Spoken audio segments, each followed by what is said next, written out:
It was a bleak night in London when three men sat under the low lights of the Millennium Hotel and a cup of tea was served that would leave a trail of death across the city. This is the true modern horror of Alexander Litvinenko, a former FSB officer turned Kremlin critic, whose slow, radiative fall in November 2006 exposed a state-grade conspiracy carried out on foreign soil. Litvinenko had defected to Britain in 2000 and became an outspoken investigator of corruption and political killings allegedly linked to Moscow. On November 1, 2006, he met two acquaintances, Andrei Lugovoy and Dmitry Kovtun.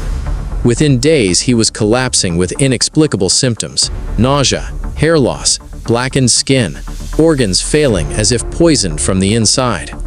He died on November 23, 2006, after weeks of agonizing illness. The cause was not a bullet or a blade, but polonium-210, an exotic radioactive isotope. What made this death a conspiracy and a horror was not only the brutality of a slow, invisible assassination, but the forensic signature polonium left. Polonium-210 is produced in nuclear reactors and does not circulate on the open market. Its presence in Litvinenko's tea, body, and in dozens of locations he had visited, his hotel, restaurants, a hospital room, and even parts of London's transport and airport infrastructure, pointed away from a rogue killer towards state resources and a planned operation. British investigators, working with nuclear scientists, mapped an eerie contamination trail.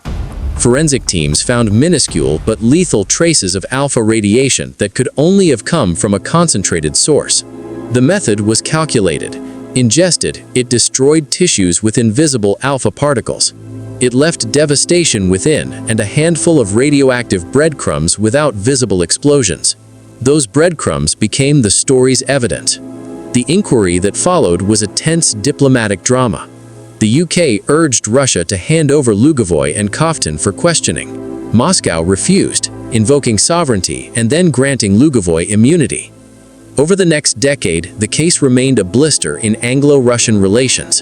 In 2016, Sir Robert Owen's public inquiry concluded, after reviewing the forensic trail, witness testimony, and intelligence, that Litvinenko's murder was probably approved by the FSB and likely had the assent of President Vladimir Putin. The report named Lugovoy and Kovtun as the men who carried out the poisoning. That conclusion completed the conspiracy's outline: a state apparatus with access to reactor-produced polonium, agents who traveled to London, a quiet delivery in a cup of tea, and a subsequent refusal to cooperate, replacement narratives and denials. Russia called the inquiry's findings unfounded. The men accused by Britain were protected at home. One even entered the Russian parliament. The ordinary avenues of justice were blocked. The human horror remained. Litvinenko's death was intimate and grotesque, not a public spectacle, but an intimate theft of life, leaving radiation where it touched, on a hotel table, a teacup, the memory of a city. Cleanup teams, clinicians, and prosecutors traced invisible harm and tried to translate it into criminal culpability. The case forced Britain and the world to confront a new permutation of political murder: precise, state-resourced, and deniable. Today, the Polonium Tea is a modern parable about power and vulnerability. The facts are stark: a critic silenced, radioactive particles as evidence, a public inquiry implicating a state, and suspects sheltered by their government. The conspiracy was not a shadow theory, but a chain of cold, documented decisions that turned a cup of tea into an instrument of death. The horror lies in how ordinary routines, a meeting in a hotel bar, a shared drink, can be weaponized by a state that refuses accountability.